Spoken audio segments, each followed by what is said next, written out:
अथ मंत्रपाठः।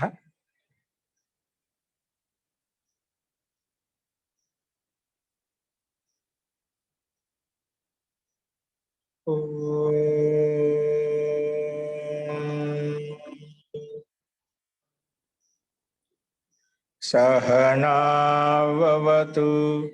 सहनौ भुनक्तु सह वीर्यं करवावहै तेजस्विनावधीतमस्तु मा विद्विषावहै। ओम शांति शांति शांति।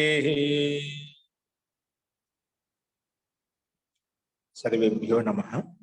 अंदरिकी नमस्कारम अंडी। మనము అష్టాధ్యాయిలో రెండవ అధ్యాయము 4వ పాఠం చెప్పుకుంటున్నాము.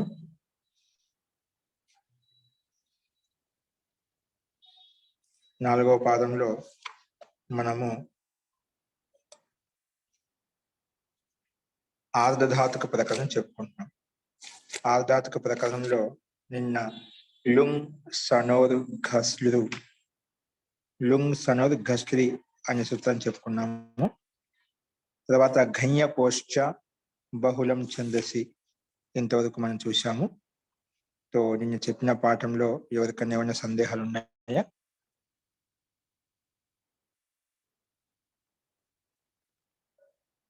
బహుళం ఛందసి కూడా చెప్పారు కదా ఆచార్య? చెప్పాను, బహుళం ఛందసి కూడా అయిపోయింది. ఓకే, అస్తు. ఈరోజు 2-4 రెండవ అధ్యాయము 4వ పాదము 40వ సూత్రం ఏంటో చూద్దాం. చూడండి, మీకు స్లైడ్ మీద కనిపిస్తుంది. లిట్యన్యతరస్యాం ఏంటండి? లిట్యన్యతరస్యాం. లిటి విడగొట్టుంటే అవుతుంది లిటి అన్యతరస్యాం, అలా వస్తుందన్నమాట. లిటి అన్యతరస్యాం. చూడండి, దీన్ని పదవిభాగం చేసుకుంటేనా లిటి ప్రథమ విభక్తి ఏకవచనము, అన్యతరస్యాం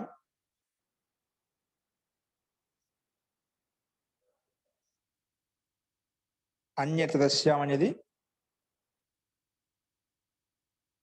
సప్తమి విభక్తి ఏకవచనం.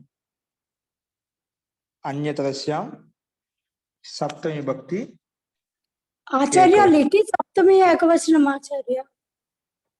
నేను చెప్పానండి, లిటి ప్రథమ చెప్పినట్టున్నారు ఆచార్య. ఓకే, లిటి సప్తమి విభక్తి ఏకవచనము, అన్యతరస్యాం అవ్యయపదం. ఓకే, అన్యతరస్యాము అవ్యయపదం. అస్తు. తో అనువృత్తి వచ్చేసి పైనుంచి అధహ ధాతువుకి ఘస్రు ఆర్ధ ధాతుకి ఈ 3 పదాలకి అనువృత్తి వస్తుంది. ఇప్పుడు సూత్రం యొక్క అర్థం వచ్చేసి లిటి సప్తమి భక్తి కాబట్టి లిటి పరతః, లిటి సప్తమి భక్తి కాబట్టి లిటి పరతః అధ ధాతు లిటి పదతో అదో అన్యతరస్యాం ఘస్రు ఆదేశో భవతి. ఘస్రు ఆదేశో భవతి. ఎప్పుడు లిట్టి లకారం పక్కన ఉంటే అధ ధాతువునకు అన్యతరస్యాం అంటే వికల్పంగా ఏంటి? వికల్పంగా ఏమొస్తుంది? ఘస్రు ఆదేశం వస్తుంది. ఓకేనా? లిట్టి పక్కన ఉంటే అద్ధాతునకు వికల్పంగా ఘస్రు ఆదేశం వస్తుంది అన్నమాట. సో లిటి అన్యతరస్యాం అంటే లిటి పకతః వికల్పేన పైనుంచి అద్ధాతు ఘసి క్రమంగా వస్తుంది కాబట్టి ఆర్ధాతుకి ప్రత్యయ పదతః అద్ధాతోః ఘస్రు ఆదేశో భవతి అని చెప్పి మనకి సూత్రం చెప్పింది. చూడండి, భాష ఇక్కడ మీకు కనిపిస్తుంది. లిటి పదతో అదో అన్యతరస్యాం ఘస్రు ఆదేశో భవతి.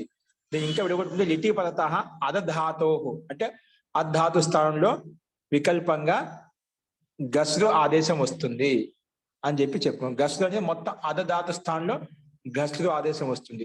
దానికి అనుబంధం లోపం చేస్తే ఘస్ మిగులుతుంది అన్నమాట. చూడండి, తో లిట్ల కాదం కదా, కాబట్టి జఘాస జక్షతు జక్షు ఇలా వచ్చిందన్నమాట ఒక పక్షంలో.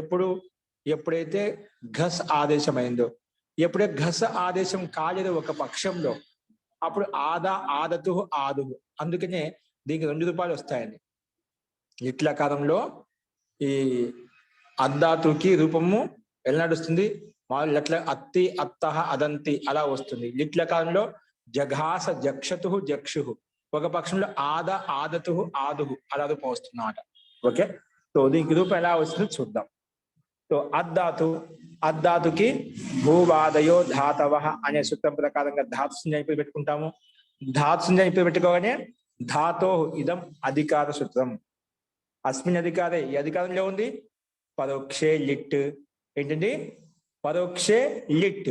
పరోక్ష భూతే కాలే అర్థే ధాతో లిట్ ప్రత్యయ భవతి. పరోక్ష భూత కాలంలో పరోక్షని ప్రత్యక్షంగా చూడలేదు. ఎప్పుడో రామాయణంలో మహాభారతం ఇతిహాసం ఇలా ఉండేది చెప్తే విన్నాం అంతే. అటువంటి లకారం లిట్ లకారం ఎలా వస్తుంది? పరోక్షే లిట్ అనే సూత్రం ప్రకారంగా వస్తుంది. పరోక్షే భూతే కాలే అర్థే ధాతో లిట్ ప్రత్యయో భవతి. ధాతో, అందుకే ధాతు పక్కన లిట్ లకారం వచ్చింది. భూ లిట్. లిట్ కి అనుబంధం లోపం చేస్తే ఏమవుతుంది? ఇల్లు లకారం పొల్లి మూలుతుంది అన్నమాట. అంటే టకారం వెళ్ళిపోతుంది. లకారంలో ఉండే ఈ కారంగా ఉపదేశ అజన్నాస్కిత్, లకారం పొల్లి మూలుతుంది అన్నమాట. భూ ఇల్లు. ఇప్పుడు ఈ స్థితిలో ఏమొస్తుందంటే మన లిట్లు రాగానే మనకి ఈ పని చేసేసుకోవచ్చు. ఏ పని? భూ లిట్ వచ్చిందా? పరోక్ష లిట్ రాగానే ఈ సూత్రం ఉంటుంది. లిటి పరత లిట్ అని చెప్పగానే లిట్ రాగానే మనం ఈ పని చేసేసుకోవచ్చు. మన ప్రక్క సూత్రం చూద్ది. భూ ధాతు చేత పరోక్ష లిట్ అనే సూత్రం ప్రకారం లిట్ వచ్చింది. లిట్ రాగానే చేసాము. ఈ ప్రక్క సూత్రం వచ్చేసి లిటి పరత అద ధాతు వికల్పైన ఘస్లు ఆదేశ భవతం చెప్పింది. అందుకే ఒక పక్షంలో ఘస్ తెచ్చుకుంటామట. అప్పుడు ఏమవుతుంది? ఘస్లు లిట్, ఘస్లు లిట్. దీనికి అనుబంధం లోపం చేస్తే ఘస్ లిట్, ఘస్ లిట్. ఇప్పుడు లిట్ కి అనుబంధం లోపం చేయండి. లిట్ కి అనుబంధం లోపం చేస్తే ఇల్లు లకారం పొల్లి మూలుతుంది. ఘస్ ఇల్లు, ఘస్ ఇల్లు. ఇప్పుడు ఈ స్థితిలో ఏమొస్తుంది? ఘస్ ఇల్లు. ఆచార్య లిట్ లో కూడా దిత్తం వస్తుంది కదండి, ధాతు లిట్ లో వస్తుంది. అది నేను తిప్పు తీసుకొచ్చిన తర్వాత తీసుకొద్దాం అనుకున్నాను. ఇబ్బంది లేదు, ముందేం చేసుకోవచ్చు. ముందు లిట్ లకార లస్య వచ్చింది. లా స్థానంలో లస్య ఇదం అధికార సూత్రం. అస్మిన్ అధికారే తిప్తస్ జీ సిప్తస్థ ప్రకారంగా మనకి ఏంటి లక్షణం? జగాస్ తయారు చేయాలి. సో ఘస్ ల్. అప్పుడు లా స్థానంలో తిప్తస్ జీ సిప్తస్థ ప్రకారం లకార స్థానం లకర్మ నిచభావ చాకర్మకేభ్య ప్రకారంగా కర్తార్థంలో లకారం వచ్చింది. దాని స్థానంలో మనం జగాస్ని ప్రథమ పురుషం ఏకవచనం కాబట్టి తిప్పు తీసుకొచ్చామండి. ఏం తీసుకొచ్చాము? టిప్పు తీసుకొచ్చాము. ఘస్ తిప్పు. ఏంటండి? ఘస్ తిప్పు. లిట్ స్థానం వచ్చింది కాబట్టి కూడా దాని స్థానంలో ప్రత్యేక స్థానం వచ్చిన ఆదేశం కూడా తిప్పే అనుకుంటామట. ఓకేనా? అంటే లిట్ లకారమే. ఇప్పుడు తిప్పు వచ్చిన వెంటనే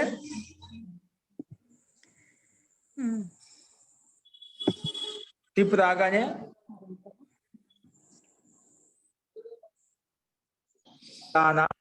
నల తుసు తుష నల్వమా. ఏంటిది? పరస్మై పదానాం నల తుసు స్థల తుష నల్వమా అనే సూత్రం ప్రకారంగా నల్ వస్తుందండి. అంటే తిప్పు స్థానంలో ఇక్కడ 9 ఉన్నాయి. తిప్ తస్ జీ సిప్ తస్ థ మిప్ వస్ మస్. ఇక్కడ 9 ప్రత్యయాలకు 9 ఆదేశాలు ఉన్నాయన్నమాట. అంటే తిప్పు స్థానం ఇక్కడ నల్ వస్తుంది ఈ సూత్రం ప్రకారం, పరస్మై పదానం అనే సూత్రం ప్రకారంగా. అప్పుడు ఏంటి? ఘస్ తిప్పు స్థానం నల్లు. నల్లుకి అనుబంధం లోపం చేయండి. నల్లుకి అనుబంధం లోపం చేస్తే లకారంకి హలంత్యం, నకారంకి ఏమో చుట్టూ. సో నాలో ఆ మిగులుతుంది. అందుకే ఘస్ ఆ. ఓకేనా? ఘస్ ఆ. ఇప్పుడు మనం లిటి ధాతో అనభ్యాసస్య అనే సూత్ర ప్రకారంగా ద్విత్వం చేసుకుందాం. అంటే ముందేం చేసుకోవచ్చు, లిటి రాగానే ద్విత్వం చేసుకోవచ్చు, ఇబ్బంది లేదు. కాబట్టి ఇదంతా ప్రక్రియ చేసిన తర్వాత చేస్తున్నాను. సో ఘస్ తిప్పు స్థానంలో నల్లు వచ్చింది. నల్లు కనుమలు చేస్తే ఆ మిగింది.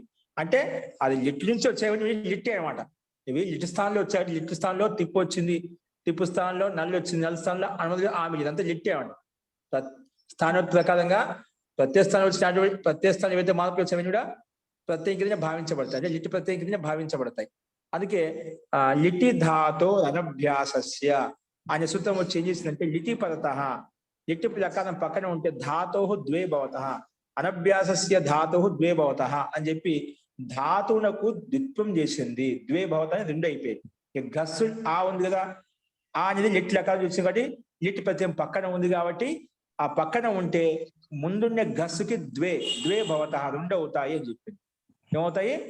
రెండు అవుతాయని చెప్పింది. కాబట్టి ఘస్ ఘస్ ఆ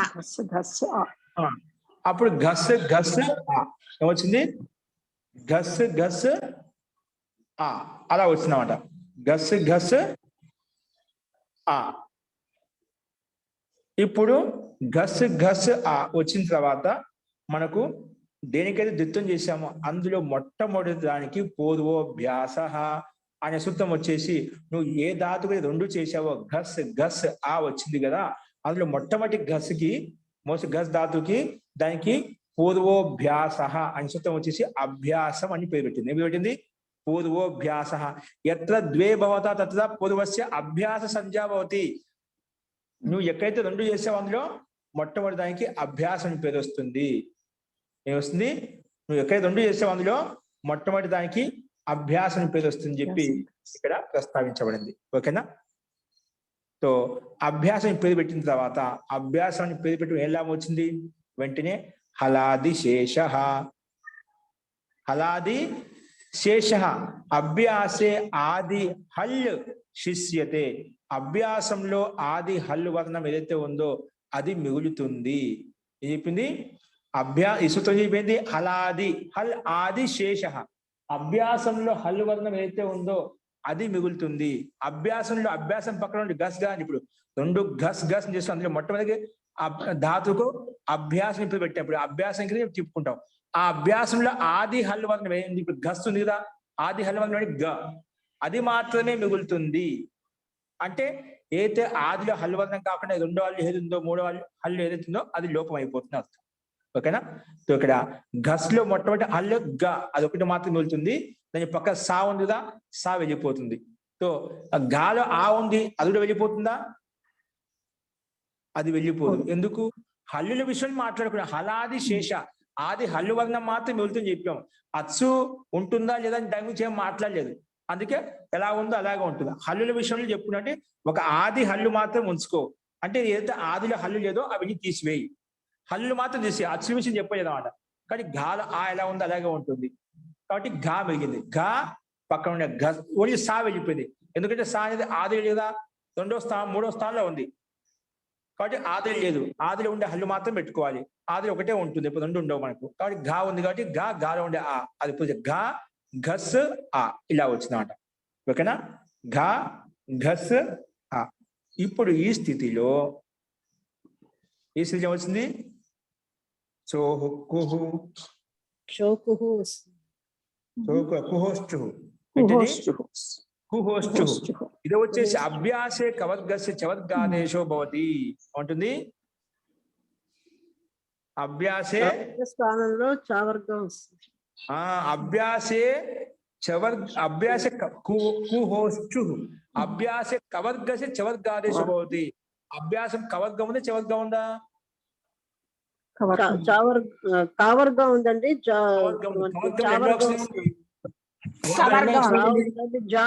పంచమాక్షరం కవర్గ పంచమాక్షరం జా వస్తుంది. నాలుగో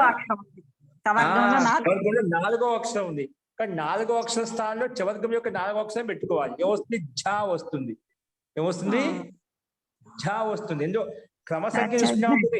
కవర్గంలో అయితే ఎన్నో అక్షరం ఉందో చవర్గంలో అన్నో అక్షరం రావాలి. యథాసంఖ్య అనే దేశం ప్రకారంగా సమానంగా రావాలి. వర్గాక్షర క్రమంగా వస్తున్నాం. జా పెట్టుకుని లేదు. నాలుగో అక్షర స్థానంలో చవర్గం యొక్క నాలుగో అక్షరం ఝా వస్తుంది. ఝా ఘస్ ఆ. ఇప్పుడు ఈ ఝా స్థానంలో ఇంకొక సూత్రం ఉంది. అభ్యాసే చర్చ. అభ్యాసంలో అయితే చర్ ఉందో దానికి జస్ వస్తుంది. అభ్యాసం ఉండేటువంటి చలి వస్తుంది. చకార జస్ చ జస్ కూడా వస్తుంది. ఇప్పుడు ఘా ఉంది కదా, దాంట్లో జస్ చేసుకుంటాం. జస్ ఏమో జా బా గా డా దా జా. మొట్టమొదటి అక్షరం ఏంది? ఇది చవర్గం యొక్క అక్షరం కాబట్టి జస్ ఏమొస్తుంది? ఇప్పుడు జా వస్తుంది. ఆ స్థానం వస్తుంది. జా వస్తుంది. ఓకేనా?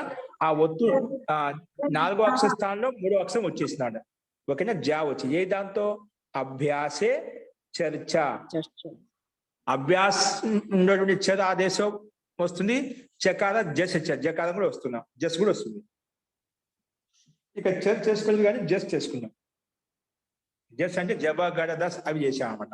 అందులో వర్గాక్షరం కాబట్టి అది వర్గంలో నాలుగో అక్షరం, ఇది కూడా అదే వర్గం యొక్క మూడో అక్షరం వచ్చేసింది అన్నమాట. కాబట్టి జా ఘస్ ఆ, జా ఘస్ ఆ. మన లక్ష్యమే జఘాస. జఘాస ఎలా వచ్చింది? ఎలా వచ్చిందంటే ఆ అనేది ఏ ప్రత్యయం? ఆ ఎక్కడి నుంచి వచ్చింది? ఆ ఎక్కడి నుంచి వచ్చింది? ఆ ఎక్కడి నుంచి వచ్చింది? నల్ ప్రత్యయం నల్ నుంచి వచ్చింది. వచ్చింది. ఆ తిప్పు స్థానంలో పరస్మై పదానం నల తుసు స్థల తుష నల్ వా మాహ అనే సూత్రం ప్రకారంగా తిప్పు స్థానం నల్ వచ్చింది.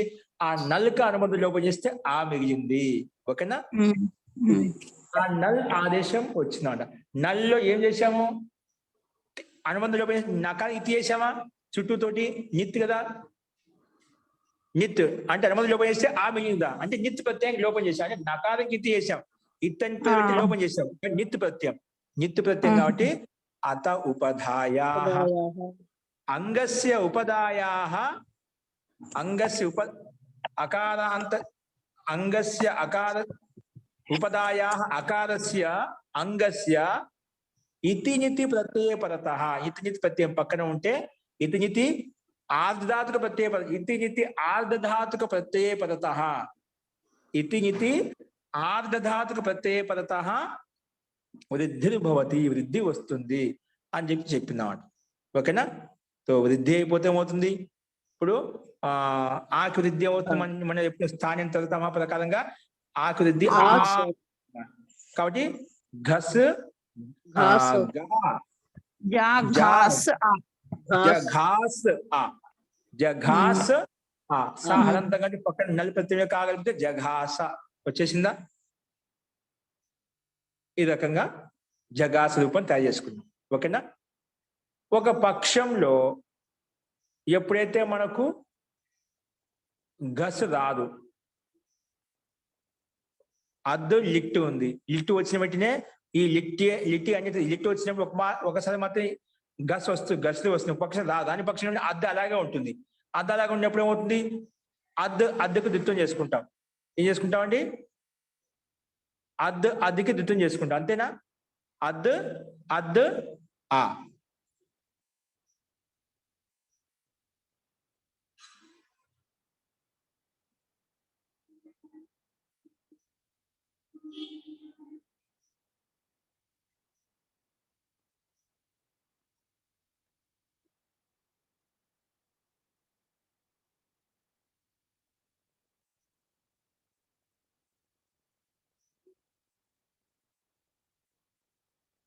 సో ఒక పక్షం లేదా అండి లిట్ వచ్చింది. లిట్ వచ్చినా కూడా మనకు గస్గా ఆదేశం కాలేదు. అప్పుడు లిట్కి అనుమతిలో పోసి ఇక్కడ తిప్పు స్థానం నల్లు వస్తుంది. నల్లు వచ్చిన తర్వాత నల్లకి అనుమతిలో పోస్తే ఆ మిగింది. ఆ. ఇప్పుడు ద్విత్వం చేద్దాం. ద్విత్వం చేస్తే ఏమవుతుంది? ద్విత్వం చేసేటప్పుడు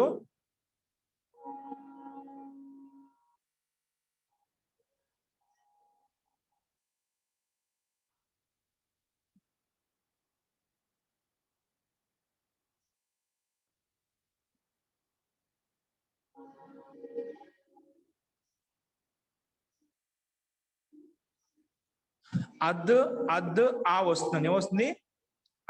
అద్దు ఆ. ఓకేనా? ఇలా వచ్చిన తర్వాత ఇక్కడ పూర్వోభ్యాస ప్రకారంగా అభ్యాసం పేరు పెట్టుకుంటాం. ఏం పెట్టుకుంటాం? పూర్వోభ్యాస. అభ్యాసం పేరు పెట్టిన తర్వాత అభ్యాసంలో ఏమవుతుంది? అలాది శేష. ఇక్కడ ఆది హల్యం కాబట్టి అలాగే ఉంటుంది అన్నమాట. అద్దు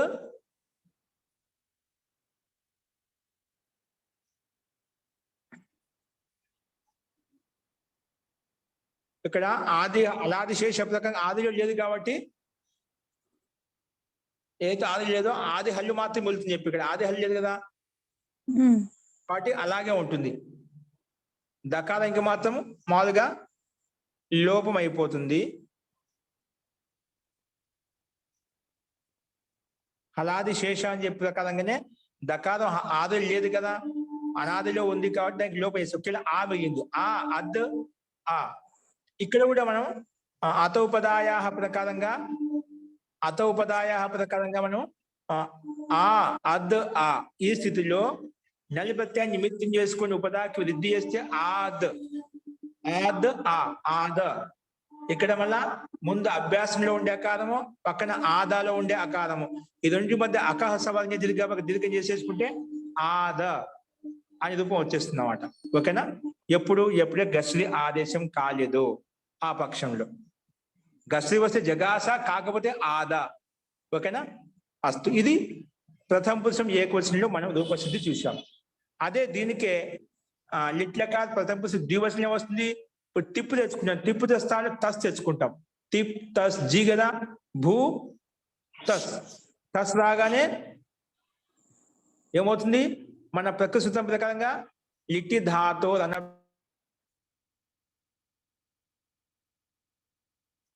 అనభ్యాసస్య ప్రకారంగా ఏమవుతుంది? మనకు దిత్వం ఏమైపోతుంది? గస్రు ఆదేశం వస్తుంది. గస్రు ఆదేశం వచ్చినప్పుడు ఏమవుతుంది? గస్రు తస్ అండి. గస్రు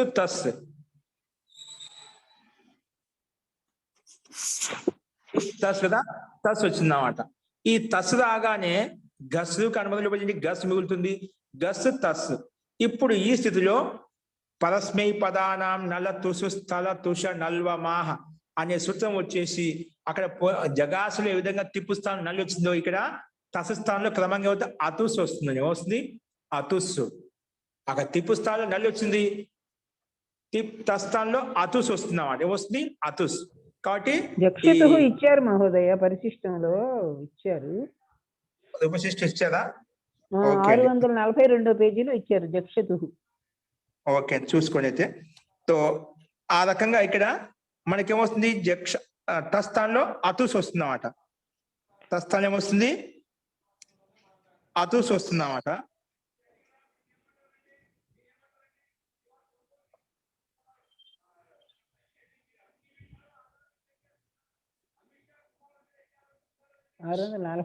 పేజీ నెంబర్ 641.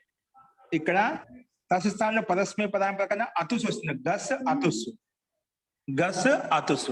ఈ అతుస్ ఏంటి? అసంయోగా లిట్కిత్ అసంయోగాంత ధాతో పరతః జలాది అసంయోగాంత ధాతు పరతః లిట్ కిత్వత్ భవతి. అంటే ఇది అసంయోగాంత గస్ కదా, సంయోగాంత ధాతు కాదు. అలాంటి అసంయోగాంత ధాతు పక్కన ఉండే లిట్ అనేది కిత్వత్ అయిపోతుంది. ఇది అసంయోగా లిట్కిత్ అనే సూత్రం ప్రకారంగా గస్ పక్కన వచ్చినటువంటి అతుస్ ఏదైతే ఉందో అతుస్ కి కిత్వత్ చేసాం. అంటే కిత్ లేదు, కిత్వత్ చేసుకుంటాం. అంటే కకారానికి ఇత్ చేసిన విధంగా అలా చేసాం అన్నమాట. ఏదో కకారానికి అయితే కిత్ అంట కదా, కిత్ లేదు. ఆయన ఇస్తూ వచ్చే కిత్వత్ చేసుకో, కిత్తుగా భావించు, కిత్ చేసినట్టుగా భావించి చెప్పి. అందుకే అసంయోగా లిటికిత్. అసంయోగాంత ధాతు, ఏ ధాతువుకైతే సంయోగం లేదో అటువంటి సంయోగం లేనటువంటి ధాతుకు పక్కన వస్తుంది అతుస్ అనేది కిత్వత్ అయిపోతుంది. కిత్వత్ చేసామట. అది అపిత్త ప్రత్యయం అయి ఉండాలి. असंयोगा लिटकित से कित्वत ना होने से उपदा लोप नहीं हुआ. कित्वत ना होने से ना असंयोगा लिटकित ఉంటుంది. అసంయోగాంత ధాతు జలాది అపిత్ ప్రత్యయం అని కూడా ఇచ్చారు. అపిత్ సార్వధాతుకం అపిత్ అపిత్ సాధకం కిత్వత్ భవతి. అపిత్ సాధకం కిత్వత్ భవతి. కానీ అపిత్ సార్వధాతు తస్సు అనేది అపిత్ కదా. ఓకే, తస్సు అనేది సార్వధాతుకం. తింగ్ చేసి సార్వధాతుకం ప్రకారంగా తింగ్ కాబట్టి సార్వధాతుకం అన్నమాట. సార్వధాతుకం కాబట్టి సార్వధాతుక స్థానం వచ్చిన అతు సాదేశం కూడా ఏమవుతుంది? సార్వధాతుకం అయిపోతుంది అన్నమాట. అంతే కదా. అతు స్థానంలో తస్థానంలో వచ్చిన అతుస్ కూడా ఆదేశం కూడా ఇది కూడా స్థానవత్ ప్రకారంగా సార్వధాతుకం అయిపోతున్నమాట. అసంయోగ లిట్కిత్వ చేసింది, లిట్ కిత్వత్ చేసినాడు. కిత్వత్ చేయగానే గమ హన గణ అనే సూత్రం వచ్చేసి ఉపదాకు లోపం చేసిందన్నమాట.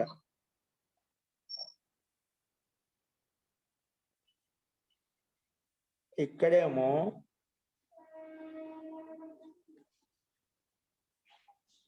लिट कित्वत हो गया तो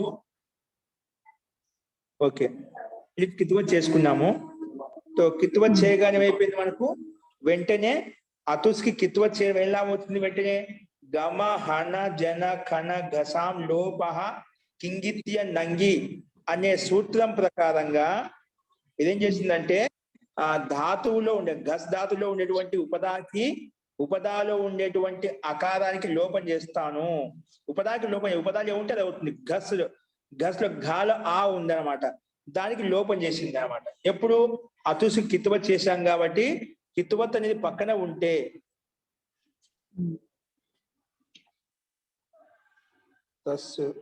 సార్వధాతుకం అపిత్ అపిత్ సార్వధాతుకం గిత్వత్ భవతి. అపిత్ సార్వధాతుకం గిత్వత్ భవతి. ఇప్పుడు అసంయోగాలు ఇటుకి చేంజ్ చేసింది 1 2 5. ఒక్క నిమిషం. అది కూడా అపిత్ సార్వధాతుకం ఉంటే మరి అపిత్ సార్వధాతుకం సార్వధాతుకం ఉన్నప్పుడు కిత్వత్ చేసింది ఆచార్య. అపిత్ ప్రత్యయం అయిపోయి అపిత్ ప్రత్యయం ఉంది కాబట్టి దానికి కిత్వత్ అయింది ఆచార్య. కిత్వత్ అయిందన్నమాట. సార్వధాతుక అప్పుడు గిత్వత్ చేస్తుంది, ఇది కిత్వత్ చేసింది అన్నమాట. అది తేడా. అవును ఆచార్య. కిత్వత్ చేసింది. సార్వధాతుక అపిత్ అనేది గిత్వత్ చేసినవాడు, అది గిత్తు చేసింది, కిత్తు చేసినవాడు. ఎందుకంటే ఇది గమ హన అని సూత్రం వచ్చి కిత్తు ఉంటే చేస్తుందండి. గమ హన జన కన గసాం లోప కింగిత్య నంగి కింగిత్య పలత కిత్తి కిత్తి ప్రత్యేక పక్కన ఉంటే చెప్పినమాట. అంటే రెండు ఉన్నాయి, కిత్తు గిత్తు ఉన్నాయి కదా, అందుకే ఇక్కడ అసంయోగాలు ప్రకారంగా ఇలా వచ్చిందన్నమాట.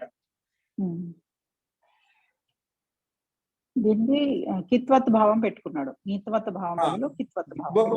సార్వధాతుక అపిత్ గిత్వత్ వస్తుంది, ఇది కిత్వత్ చేసింది అన్నమాట. అసంయోగాంత ధాతో పద అపిత్ లిట్ ప్రత్యేక కిత్వత్ భవతి. సార్వధాతుక అపిత్ ప్రకారంగా అది సామాన్యంగా అపిత్ సార్వధాతుకం గిత్వత్ భవతి సామాన్యంగా. ఇదేంటి విశేషంగా అసంయోగాంత ధాతో పద అపిత్ లిట్ ప్రత్యేక కిత్వత్ అవుతుంది. అపిత్ లిట్ ఏదైతే ఉందో అది మాత్రం కిత్వత్ అవుతుంది చెప్పిందన్నమాట. గిత్వత్ చేస్తే ఇది కిత్వత్ చేసింది అస్తు. సో అది కిత్వత్ చేసింది కాబట్టి మనకు గమ హన ఘన ఘసాం సూత్రంలో ఘస శబ్దం ఉందన్నమాట. ఆ సూత్రం ఆ ధాతులో ఉన్నటువంటి ఉపదాకి లోపం చేసింది. లోపం చేస్తే గ హలంతం వచ్చేసింది అన్నమాట. గ్ స్లైడ్ గమనించండి, గ్ హలంతం వచ్చేసింది అన్నమాట. ఈ హలంతానికే ఇప్పుడు ఏం చేస్తాం మనము? ఇప్పుడు దిత్తం చేసుకోండి. దిత్తం ఇప్పుడు చేస్తుంది. దిత్తం ఏమొస్తుంది? లిటి ధాతో అనభ్యాసస్య. ఇప్పుడు లిట్ స్థానంలోనే తస్ వచ్చింది, తస్లో అతుస్ వచ్చింది, అతుస్ కదా లిట్ అనమాట. అందుకే లిటి ధాతో అనభ్యాసస్య అనే సూత్రం ప్రకారంగా ఇది వచ్చేసి దిత్తం చేస్తా ఉంటుంది. లిటి ప్రత్యయ పదత ధాతు ద్వే భవత, ధాతుకు దిత్తం చేస్తాను. ఈ విధంగా మనం గస్ గస్ దిత్తం చేసాము, ఇక్కడ నేను దిత్తం చేస్తా ఉంటుంది. కానీ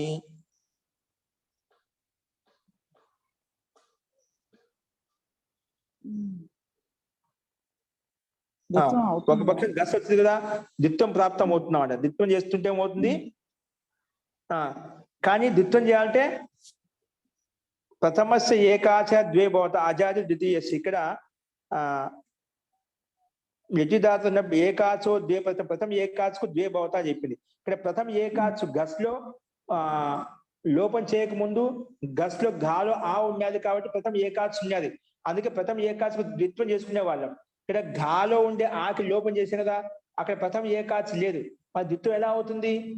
ద్విత్వం కాదు, ఎందుకంటే ద్విత్వం అవుతుంది. ఇక్కడ ఎవరికి అవుతుంది? ప్రథమస్య ఏకాచో ప్రథమ ఏకాచ్ ధాతునకు ద్విత్వం అవుతుంది. గస్ లో ప్రథమ ఏకాచు లేదు, రెండు హల్లులే ఉన్నాయి. ప్రథమ అచ్చు ఉంటే దానికి ద్విత్వం చేసుకుంటాం. ఇప్పుడు ఎలా చేయాలి ద్విత్వం అన్నప్పుడు మన దానికి ద్విదువచనేచి స్థానవతి ప్రకారంలో ఉండే సూత్రము ద్విదువచనేచి ద్విదువచన నిమిత్తే అచిపరత లోపాదేశ పూర్వత్ భవతి. ద్విదువచన నిమిత్తం చేసుకొని అయితే మనకు లోపం చేసుకున్నామో ఆ లిటి ప్రత్యయాన్ని నిమిత్తం చేసుకునే గమ హన జన ఖన గసాం అనేది ఆ లిటి ప్రత్యయాన్ని నిమిత్తం చేసుకునే కకారానికి లోపం చేశావు. సారీ, గకారంలో ఉండే అకారానికి లోపం చేశావు. మళ్ళీ దాన్ని నిమిత్తం చేసుకొని నువ్వు ఏం చేయబోతున్నావు? దిత్తం చేయబోతుంటే అది రూపాది దేశం అవుతుంది. అంటే ముందు చేసింది గకార లోపం అయితే ద్వివచన ఏవ కర్తవ్య ద్వే భవత, ద్వివచన ఏవ కర్తవ్య స్థానవత్ భవతి. ద్వివచనేచి వచ్చే చేసింది ఇది. ఇక్కడ మనకు ప్రథమ ఏకాచి లేదు కాబట్టి ద్విత్వం కాకుండా ఉంది. అటువంటప్పుడు ద్వివచనేచి వచ్చే ఏం చెప్పింటే ద్వివచనానికి నిమిత్తమైనటువంటి గమహన అనే సూత్రం ప్రకారంగా దాన్ని నిమిత్తం చేసుకుని గకార లోపం చేసింది కదా. ఇప్పుడు మళ్ళీ దాన్ని నిమిత్తం చేసుకొని నువ్వు ద్విత్వం చేయబోతుంటే అప్పుడు నువ్వు ముందు చేసిన గకార లోపం అనేది స్థానివత అవుతుంది. మొదట్లో ఎలా ఉందో అలాగే కనిపిస్తుంది. ఎప్పుడు ద్వివచన ద్వివచనం చేసుకోవడానికి మాత్రం అలా కనిపిస్తుంది, వాస్తవంగా ఉండదు. నువ్వు దాన్ని ఉందని భావించుకొని ద్విత్వం చేసుకోవచ్చు. గస్ గస్ అని ద్విత్వం చేసుకోవచ్చు అని చెప్పి ద్వివచనం చేయడం కోసం మాత్రమే ద్విత్వం చేసి వెళ్ళిపోయినామాట. అందుకే ఘస్ గస్ అలా వచ్చింది. ఘస్ ఘస్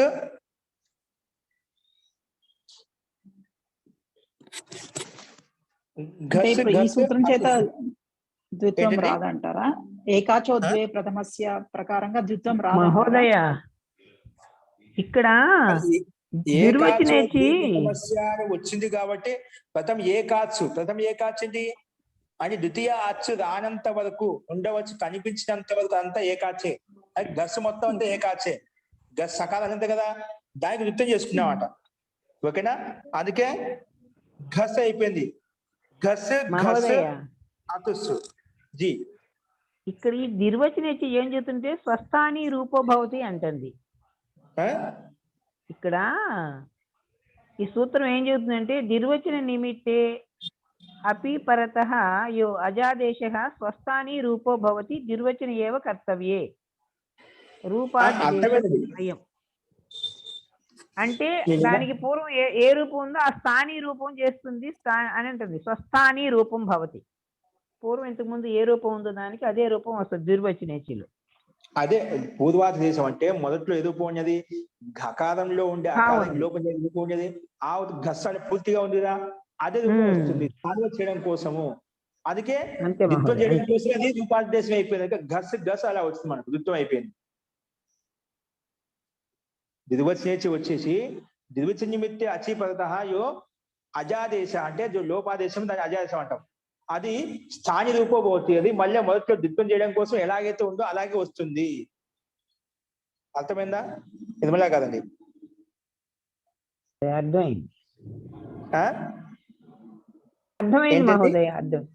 అర్థమైంది. ఈ సూత్రమే ఇలా చెప్పింది అనమాట. ఓకే, సో అజాదేశం అంటే లోపాదేశం. గమ హన ప్రకారం ఉపదాకి లోపం చేశాం కదా, గు మిగిలింది కదా.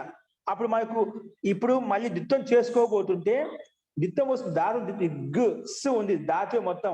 కానీ ఆ ద్విత్వం చేయాలంటే ప్రథమ ఏకాచి ఉండాలన్నమాట. ప్రథమ ఏకాచి లేదు కదా, ఎలా చేయాలి? అలాంటి సమస్య వచ్చినప్పుడు ఇది వస్తున్నాడు ద్వివచనేచి. ఏంటి, నువ్వు ముందు దాన్ని నిమిత్తం చేసుకొని ఆ అకారానికి లోపం చేసావు కదా, అది స్థాని రూపం అవుతుంది. ద్విత్వం చేసుకునేటప్పుడు మాత్రం స్థాని రూపం అయిపోతుంది. అంటే మొదట్లో ఎలాగైతే ఉన్నదో గా అలాగే కనిపిస్తుంది అని చెప్పింది అన్నమాట. ద్విత్వం చేసుకోవడానికి మాత్రమే. అందుకే మనకు ఆ ద్విత్వం చేసుకోవడానికి మాత్రం అది అలా కనిపించింది కాబట్టి మనకు ఘస్ ఘస్ అలా అతుస్ వచ్చేసింది అన్నమాట. గస్ గస్ అతుస్ ద్విత్వం చేసి వెళ్ళిపోయింది. ఓకే, ఘస్ గస్ అతుస్. ఇప్పుడు మళ్ళా పూర్వభ్యాస ఆ ప్రకారంగా ఆది హల్లు మాత్రమే మిగులుతుంది, అంటే సా వెళ్ళిపోతుంది. ఘ ఘస్ అతుస్సు. మళ్ళీ ఇక్కడ కుహోస్టు ప్రకారంగా ఒత్తు ఘా స్థానంలో కుహోస్టు ప్రకారంగా కవర్గం యొక్క 4వ అక్షర స్థానంలో చివర్గం యొక్క 4వ అక్షరం జా వస్తుంది. దానికే అభ్యాస చర్చ ప్రకారం జస్ట్ చేసుకున్నాము. సామాన్య జకారం వస్తుంది. జా ఘస్ జా ఘస్ అతుస్సు. ఓకేనా? ఇక్కడ ఒక గకారం ఎలా అయిపోయిందండి? గాల ఎలా అయిపోయింది? ముందు చేసుకున్నాం కదా, అది ద్విత్వం చేయడానికి మాత్రమే కనిపించింది, ద్విత్వం చేసి వెళ్ళిపోయింది అన్నమాట. అందుకే రెండో అభ్యాసం పక్కన ఉండే గా అయినా ఒకటి హలంతం అండేది. ముందు దిత్తం చేసుకుని ఒక దానికి దిత్తం చేసుకోవడానికి మాత్రం అంటే 2వ రూపం రాయడానికి దిత్తాన్ని దాదాపు 2వ రూపం రాయడానికి మాత్రం ఆ దిత్తం అయిపోయిందన్నమాట. దాని పక్కన గ్ అక్కడ పైన ఒక పొల్లి ఇవ్వలేదు, కింద ఇచ్చాడు జా గ్ స్ అతుస్ గా హలంతో, ఎందుకంటే గమ హన ఆ సూత్రం ప్రకారంగా మనం ఉపదాకి లోపం చేస్తున్నామట. కాబట్టి జా గ్ స్ అతుస్. ఇప్పుడు ఈ సందర్భంలో ఖరిచ అనే సూత్రం వచ్చేసి ఏమొస్తుంది, ఖరిచ ఖర్ ప్రత్యయ ఖర్ అన్న పక్కన ఉంటే అప్పుడు ఘాకు చెర వస్తుంది. చెర వస్తుంది చాట తాప చటతవు చాట. చదువు అంటే ఏంటి, ఖప చటత ఖప చటత చటతవు ఉందిగా, చాటతవు కపై షా షా సర్ ఇంతవరకు వస్తాడు. చెర వచ్చిందన్నమాట. అంటే చెర ఏమొచ్చింది, చెర ఇక్కడ ఒత్తు ఘాకో చెర ఆదేశం ప్రాప్తమైతే కకారం వచ్చింది అన్నమాట. చెట్టతవు కపై ప్రకారంగా కొంచెం స్థానం కలుపుకుంటే ఘాకి ఇది గవ ఘా అనేది కవర్గం యొక్క అక్షరం, కా కూడా కవర్గం యొక్క అక్షరం కాబట్టి చెరు ఒత్తు ఘా స్థానంలో కకారం వచ్చేసింది అన్నమాట. జ క్ స్ అతుస్సు. ఓకేనా. ఇప్పుడు అంటే ఖరిచ అనే సూత్రం ప్రకారంగా ఖర్ ఇక్కడ మనకు స్థానివత్ చూస్తున్నాడు.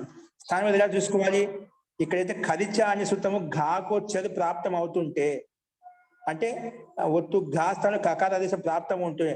కానీ గమ ఇది ఉంది కదా పైన ముందు గమ హన అనే సూత్రం ప్రకారం అకార లోపం చేశాం కదా, అది స్థానివత్ అవుతుందన్నమాట.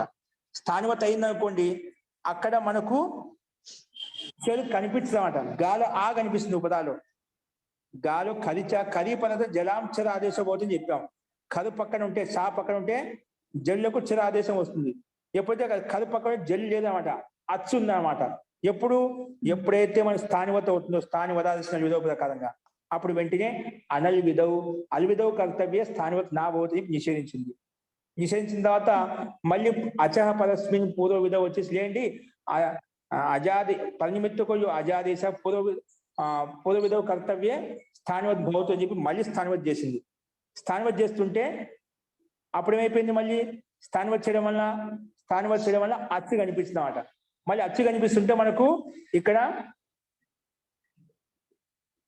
అచ్చు కనిపించడం ఏమవుతుంది, మనకు గాకు కా కావడం లేదు, అచ్చు కనిపిస్తుంది. జలాదికి కా చేస్తుంది.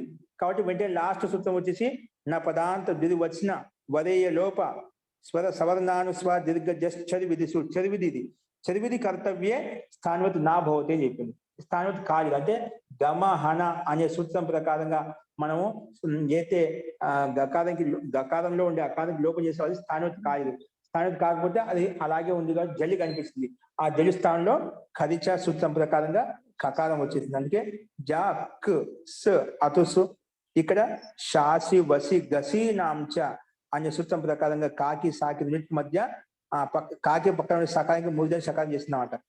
మూర్ధన శకారం చేయగానే షాసి వసి గసి నాంచ ప్రకారంగా కా క్ష కలిస్తే క్షాగా మారిపోతున్నాడు సంయుక్త అక్షరం. అందుకే జక్ష అయిపోయింది. జక్ష పక్కన జక్ష తుస్ అయిపోయింది. జక్ష తుస్ అంతిమ సకారానికి ససజుసోరు కరవసానీయులు విసర్జనీయ ప్రకారంగా విసర్గం పెట్టుకుంటే జక్షతు అనే రూపం మనకు సిద్ధిస్తుందండి. అర్థమైందండి.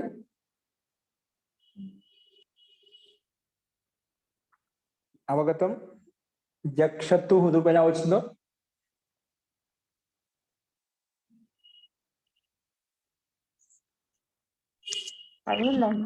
ఇప్పుడు ఇదే ప్రక్రియ గమ్ ధాతు కూడా వస్తుందా అండి?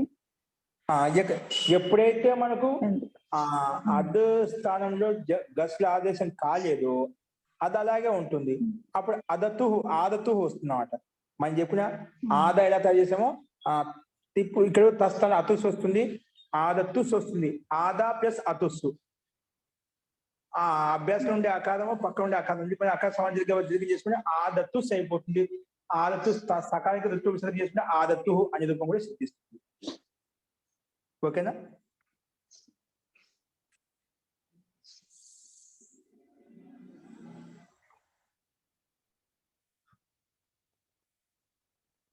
ఓకే, ఆదతు అలా వస్తుంది.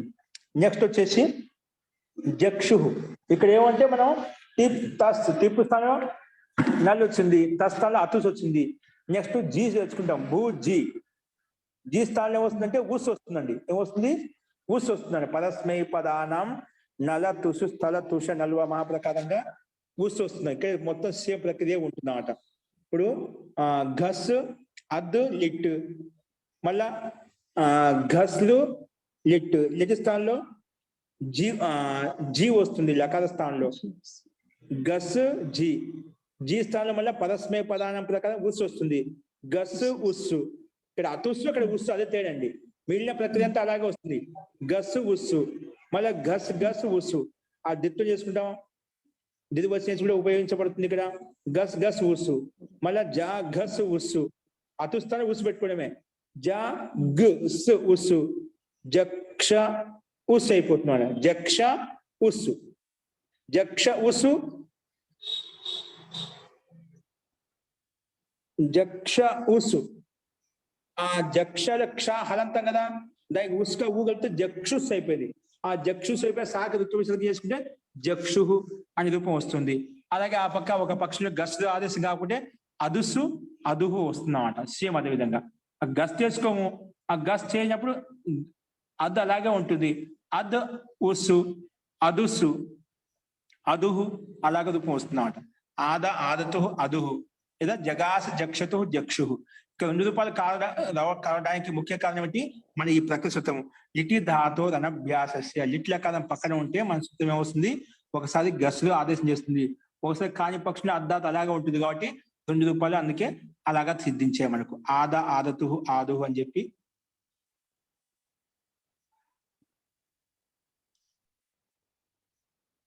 జక్ష జక్షతో జక్షు అనే రూపాయలు మనకు సిద్ధించాయండి. అస్తు, ఇందులో ఎవరికన్నా ఏమైనా సందేహం ఉంది చెప్పండి.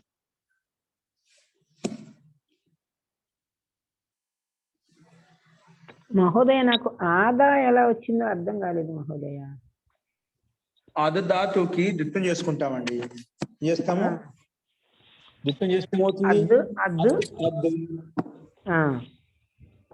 ఇక్కడ అద్దు అనేది హలాది శేష ప్రకారంగా అభ్యాసంలో ఉండే దా వెళ్ళిపోతుంది.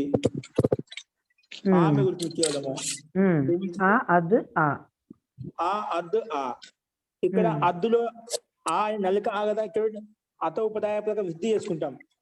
ఆద్ ఆ గస్ కి గాస్ ఎలా అయిపోయిందో అదికి ఆద్ అయిపోతుంది.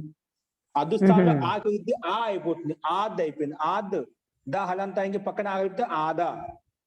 మళ్ళీ అభ్యాసం ఉండే అకారం పక్కన ఇక్కడ ఉండే అకారం ఆ ఆగలిస్తే అకహ సభని దీర్ఘ చేస్తే ఆద అలా వచ్చింది. అర్థం కాదు.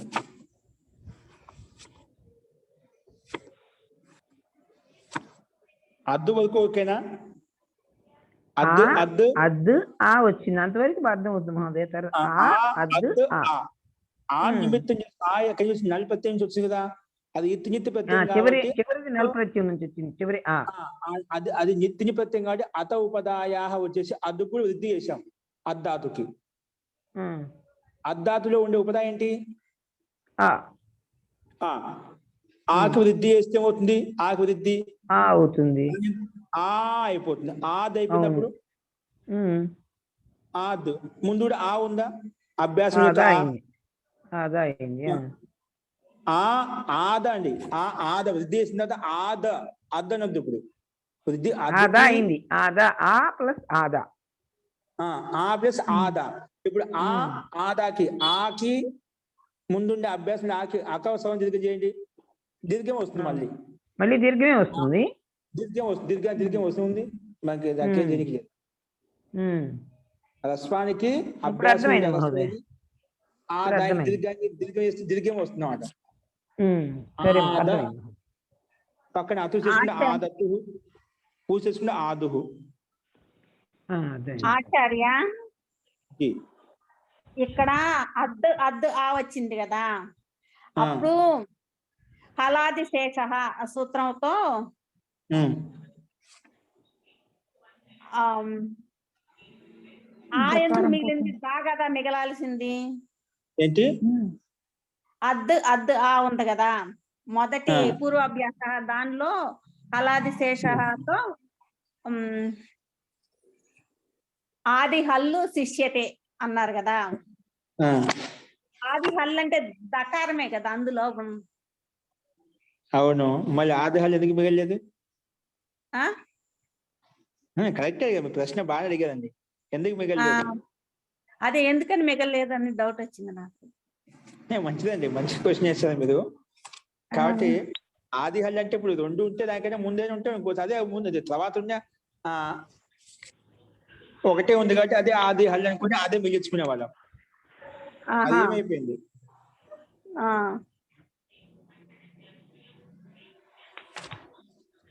ఆద్యంతో తెగితవా జీ ఇది ప్రశ్న అర్థమైందా? అంత అర్థమైందా? అదే ఆది హల్లు అంటే మొదటి అకారం, హల్లు అంటే దకారం పోవాలని కదా. దకారం పోయింది కదా, ఆదిలో లేదు కదా. ఆది హల్లు ఉన్నది ఒకటే కాబట్టి, ఉన్నది ఒకటే కాబట్టి అంతేనా మహోదయ? ఉన్నది ఒకటే కాబట్టి చెప్పండి, ప్రయత్నం చేయండి, ఏం చెప్పగలుగుతారు? లేకపోతే ఆదివత్తు అంతవత్తు అనుకోవాలా ఒకటే ఉన్నప్పుడు? ఆద్యంతవు టెకితవు. ఆద్యంతో ఆది అంతవత్ కార్యం భవతి అంటున్నారా? దాని ప్రకారం అది చివరిది అనుకోవాలా? ఎట్లా మిగిలింది నాకు అర్థం కాదు. దకారం మిగలాల్సింది అద్దా పని ఉండాలి కదా. కిత్తి ప్రక్రియ లేదు కదా ఇట్లా.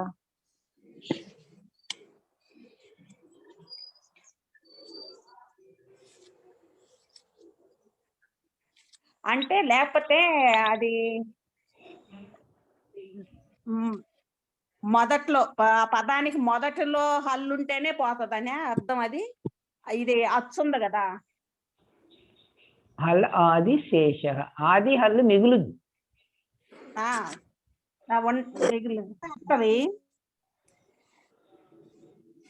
వంద ఒకటే హల్లు కాబట్టి ఆది అయినా అంతమైనా అదే అని గురుగారు ఏదో చూస్తున్నారు. అది ఆ సూత్రం తీసి చూడాలి ఇప్పుడు, పుస్తకం తీయాలి. ఆద్యంతో టెకితవు అది కాకపోవచ్చేమో.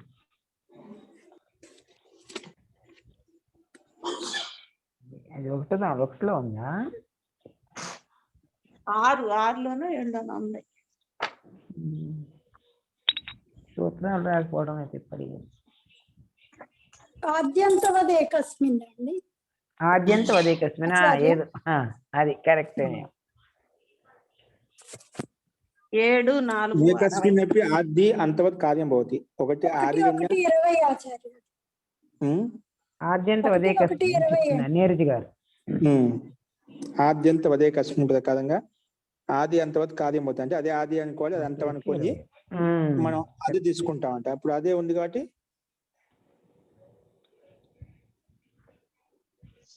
ఇక్కడ హలాది శేషాతుడు మనం లోపం చేస్తామండి.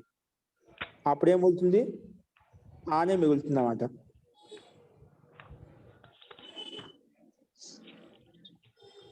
ఇప్పుడు దీనికి ఆకాశవంతిగా కాకుండా అత ఆదేహి అనే సూత్రం ప్రకారంగా దీర్ఘం చేస్తాం. ఇక్కడ ఎలా చేస్తాము? ఇక్కడ ఆకాశవంతిగా అని చెప్పాం కదా, అది ఆద్యంత వదేకస్మిన్ ప్రకారంగా మనకు దకారం వెళ్ళిపోతుంది.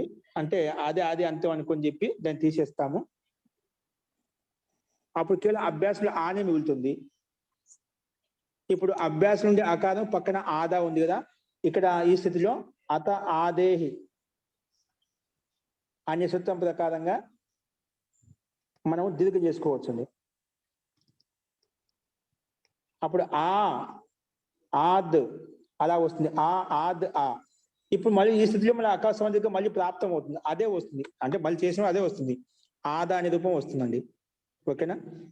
సో ఇక్కడ అదే ఇచ్చారు. ఆచార్య నాకు సమాధానం దొరికిందండి. హలాది శేష సూత్రం తీస్తే దాంట్లో భాషార్థంలో ఉంది, अभ्यास का आदि हल शेष रहता है, फलित यह हुआ है कि जो आदि का हल ना हो उसका लोप हो जाता है। आदि का हल ना हो तो ना हो उसका लोप हो जाता है। आदि का हल शिष्यते अर्थ తాత అనాది హల్ లుప్యతే అని ఇచ్చారు ఆచార్య. అంటే దీని అర్థాపత్తి ఏమొస్తుంది? ఆది హల్లు మాత్రమే ఉంటుంది. దీన్ని బట్టి ఏమవుతుంది? ఇది అర్థాపత్తి ఏం తీసుకొస్తాం? ఏదో ఆది లేదో అంటే అనాది, ఆది లేనిది అనాది లోపం అయిపోతుంది అర్థం. ఓకేనా? నేను భాషార్థంలోది చెప్తున్నానండి, ఇంకా కింద హిందీలోది రండి, అక్కడ తెలుస్తుంది మీకు. సూత్ర సంఖ్య ఎంత? ఆదిలో హల్లు ఇది 454 7/4/60 హిందీ బోల్నా? మూడో పుస్తకంలో 454 పేజీ. చెప్పండి. భాషార్థంలో అభ్యాసక హలాది అంటే ఆది హల్ शेष रहता है, फलित यह हुआ है कि जो आदि का हल ना हो, ఆదిలో గనక హల్లు లేకపోతే గనక ఉస్కా లోప్ హో జాతా హై. అంటే ఏమిచ్చాడంటే అభ్యాసస్య ప్రథమ స్థానే అచ్వర్ణః అస్తి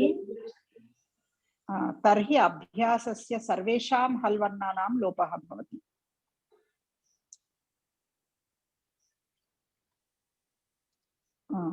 అచ్వర్ణంతో మొదలవుతే నాకు హిందీ సరిగా రాదు, అది చదివితే నాకు సమాధానం వస్తుందండి, అది చెప్పండి నాకు.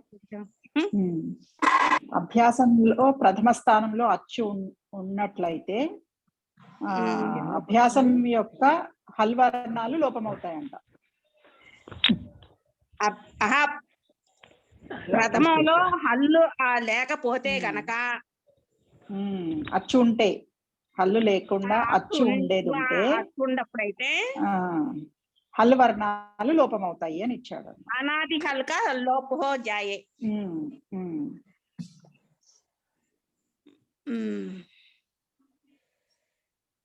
అందుకని అత్త ధాతులో అప్పుడు అనాది హల్ పోయి ఆ మిగిలింది అనమాట. అప్పుడు ఆ మిగిలింది. ఈ రూల్ కేవలం అచ్చు వర్ణాలతోనే. ఆదిలో అచ్చు ఉంటే గనక, ఆదిలో అచ్చు ఉంటేనే గనక, ఆదిలో అచ్చు ఉంటే అనాది హల్ శిష్యతే. ఇక్కడ మనకు ఆదిలో లేదు కాబట్టి, అంటే ముందు ఇంకొక వర్ణం ఉంది కదా, ఆదిలో హల్లు వర్ణం ఉంది అంటే మధ్యలో మనకు అచ్చు వర్ణం అడ్డం వచ్చింది కదా, అందుకే ఆది దాని స్థానం వెళ్ళిపోయింది, అందుకే తీసేస్తాం. ఆది హల్ అనాది హల్లు లోపం అయిపోయింది అన్నమాట. అప్పుడు ఆదిలో అచ్చు ఉంది హల్లు లేదు కదా అంటే దాని స్థానం ఇంకొకటి వచ్చింది అన్నమాట. కాబట్టి దానివల్ల రాదు ఇక్కడ. అందుకని ఆ దకారం పోయి ఆ మిగిలింది అనమాట. ఇక్కడ ఇంకొకటి కూడా ఉందండి. ఇంకొకటి ఏంటంటే ఏకాచో ద్విప్రథమస్య అజాదే ద్వితీయస్య, అజాధాతుని ద్వితీయ ఏకాచో ద్విత్వం కావాలి. ఏంటి? అజాదే ద్వితీయస్య ప్రకారంగా ద్వితీయ ఏకాచకు ద్విత్వం అయిపోతుంది. ద్వితీయ ఏకాచ లేదు కాబట్టి ఇక్కడ అదే వర్తిస్తుంది అనిపిస్తుంది. ఆద్యంత అదే కస్మిన్ ప్రకారంగా ద్వితీయాచు లేనప్పుడు ఆది అంతం అదే అనుకోని చెప్పి ద్వితీయాచు అనుకొని ఆద్యంత అదే కస్మిన్ కాదు, ఇక్కడ రాదుగా లేదు కాబట్టి అదే మనం భావించి తీసేసుకున్నాం. అదే ద్వితీయ ఏకాచ కాదు, ద్వితీయ ఏకాచ ఏమి లేదు, ఒకే అచ్చు ఉంది కాబట్టి దాన్ని ద్విత్యం చేసుకున్నామంటే. ఒకవేళ ఉంటే అజాదే ద్వితీయస్య ప్రకారం ద్వితీయ అచ్చుకు ద్విత్యం చేసుకునే వాళ్ళం. ద్వితీయ అచ్చు లేదు కాబట్టి ఏదైతే ఉందో అది ద్విత్యం చేసుకునే సమస్య లేదు, కాబట్టి ఇబ్బంది లేదు. ఓకే అండి. ఇంటికి ఇది క్లారిటీ ఏంటండి? ఇప్పుడు క్లారిటీ ఏంటంటే ఇక్కడ ఆదిలో హల్లు లేదు కాబట్టి తర్వాత ఉన్న హల్లు అది లోపం అవుతుందంట. అదే అలాది ఆది హల్లు మాత్రమే మిగులుతుంది. ఏదో ఆదిలే లేదు, అది పక్కన ఎక్కడనే ఉంది. అంటే ఆది హల్లు అంటే ఏమిటి? నువ్వు పక్కన అద్దుకి పక్కన అది ఆది లేదు, రెండో స్థానంలో ఉంది, మొట్టమొదటి స్థానంలో ఆ ఉంది, ఆది స్థానం వెళ్ళిపోయింది కదా. సో అలాది హల్ ఆది శేష, ఆదిలో ఉన్నప్పుడు మిగులుతుందన్నమాట. ఇక్కడ దాని స్థానం అచ్చు తీసేసుకుంది, అందుకని అనాదిలో ఉంది కాబట్టి ఆ హల్లు లోపం లేదు, అనాది అయిపోయింది కాబట్టి దాన్ని మామూలుగా అనాది శేష ప్రకారం వెళ్ళిపోతుంది. అప్పుడు ఆనే మిగులుతుంది అన్నమాట. ఓకేనా? అర్థమైంది. నిర్మలా కాదండి, కన్ఫ్యూజ్ అవుతున్నారా?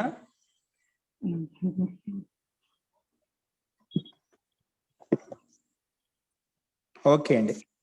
సో సరే. ఈ రకంగా మనము ఈ సూత్రాన్ని మనం చూసాము. అస్తు. సో నేను ఆత అజాజ ద్వితీయస్య సూత్రాన్ని ఉపయోగించాలని చూశాను. కాబట్టి అజాజ ద్వితీయస్య ప్రకారంగా ద్వితీయ ఏకాదశి లేదు ఇక్కడ. ఇంకోటి ఆద్యంత వదేకస్మిన్ వాళ్ళ సందర్భం కూడా అవసరం లేదు ఇక్కడ. ఆద్యంత వదేకస్మిన్ ఈ సూత్రం ఆ ఇది సందర్భం అర్థమైపోయింది కదండి, అవసరం లేదు అది. అర్థం అవసరం లేదు ఆచార్య. ఇక్కడ ఆ, సూత్రం అప్పుడు పవన్ అవసరం లేదు. అయిపోయింది. మనకు సామాన్యంగా ఆది అంటే ఆదిలో ఉండాలన్నమాట. ఆది లేదు, అది ద్వితీయ స్థానంలో ఉంది కాబట్టి అనాది దాని మీద సామాన్యంగా హలాది శేష ప్రకారం వెళ్ళిపోతుంది. అందుకే మనకు ఆనే మిగిలింది. దానికి పక్కన ఉన్న ఆకి ద్విత్యం చేసుకుంటే ఆద వచ్చేసింది. ఆదతు ఆదు అలా రూపాలు తయారైపోతాయండి. ఓకే, ఈ రకంగా మనం ఈరోజు ఈ సూత్రం చూసాము. సో రూపసిద్ధులు అన్ని ఇలాగే ఉన్నాయి. మిగతా కూడా సిద్ధులు కూడా మనం చూసాము, ఇదే విధంగా ఉంటాయి. ఇంకా అసలు నెక్స్ట్ దాంట్లో కూడా ఇదే విధంగా ఉన్నాడు. అదేంటో మనం రేపు చూద్దామండి. సరే. ఓకే, ఆదతు ఆదు ఇవే ఉన్నాయి. మనం ఒక పక్షంలో ఎత్తినప్పుడు జగాస కాకుంటే ఆద, ఆ 2 రూపాయలు మనం చూసాం. అస్తు. నెక్స్ట్ వేయో వైహి ఉంది, అదే చూద్దామండి. అస్తు. మంత్రపాఠ.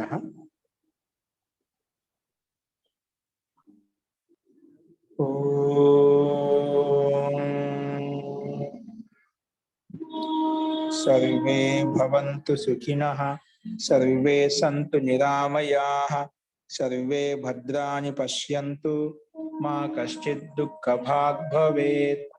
ओम शांति शांति शांतिः. सर्वेभ्यो नमः. అందరికీ నమస్కారం. నమస్తే మహోదయ. ధన్యవాదాలు.